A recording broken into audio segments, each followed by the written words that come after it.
Hello guys, myself Aman Ahmed, roll number 47 of Biotech. Today I will be discussing about lab safety protocols that one or everyone should follow. Okay? So with this hope we will start it. So what is lab safety protocols? Why we should learn or we should understand or follow this? This is the basic question that everyone should ask yourself. So to be safe in our workplace, we should follow lab safety protocols. If we are working in a lab, we should follow. You see your teacher that wearing a lab coat just like this, right? So why he's wearing it? Why he's wearing goggles? Why he's wearing gloves, shoes? Why he's wearing that? Have you asked yourself? Yes, because to protect himself.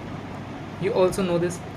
So lab safety protocols is a basic fundamental rules, we can say, to protect ourselves from being in danger. Okay, we know that before entering in the lab we are uh, allowed to do some things and some not. We cannot do some things, right? Like wearing cosmetics and jewelry, especially banned in lab. If we are entering with that, it may trigger some hazardous condition. Okay, and we are not allowed to take food and drinks. If we will take that, it will make a lab unhygienic and may trigger some hazardous condition. That is clear, right? So we should know basic rules, what to do and what to do, what not to do, right? If we are playing in the lab and making it a playground, that it will may definitely have a high chance that hazardous condition can occur, right? So we should be aware of or be away from this sharp object, fire and hazardous chemical. We should never play or we should never take it to granted, right? Because it may risk our own life, right? If we run and play in the lab, we may fall and strip. This like may trigger or like may occur some hazardous condition, right? May trigger hazardous condition. So lab safety protocols, what it do?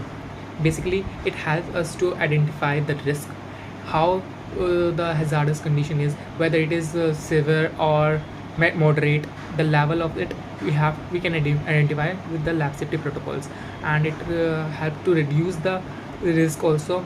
And we can constantly it helps to monitor the emergency situation also. So basic equipments we can find in every lab is following lab safety protocol is eye wash station. Each and every lab has eye wash station. Even you can find in your own lab respirators um, to help us to breathe perfectly without inhaling any harmful or toxic gases which are present in the lab. And you can found shower also in your labs, and gloves like this sort of things you can find in your lab. Okay, so how to assess the emergency situation also, it comes under the lab safety protocols. How you will manage it if some hazardous condition occur, what you will do, how you have to do. And these also come in the lab safety protocols. For example, some boy is hurt, what you will do? You will not directly do to help the boy. You will first of all call your supervisor, because you don't know anything about it. So you should call supervisor who is in charge, who is present there, right? And you should definitely consult your doctor with regarding the hazardous condition that you have gone through.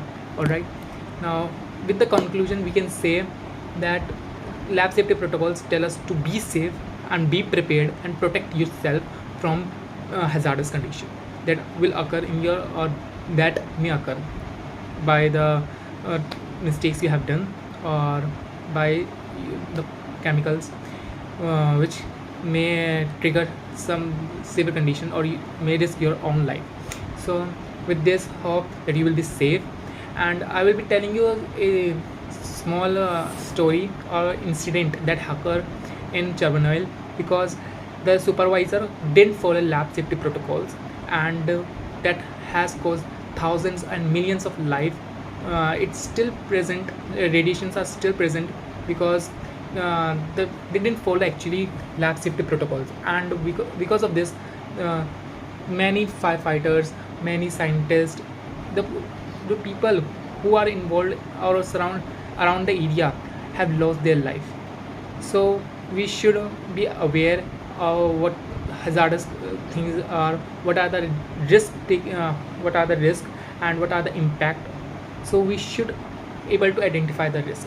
All right, we should be safe and be prepared, and we should protect ourselves following the lab safety protocols. So this was Aman Ahmed, roll number 47, signing off. Thank you.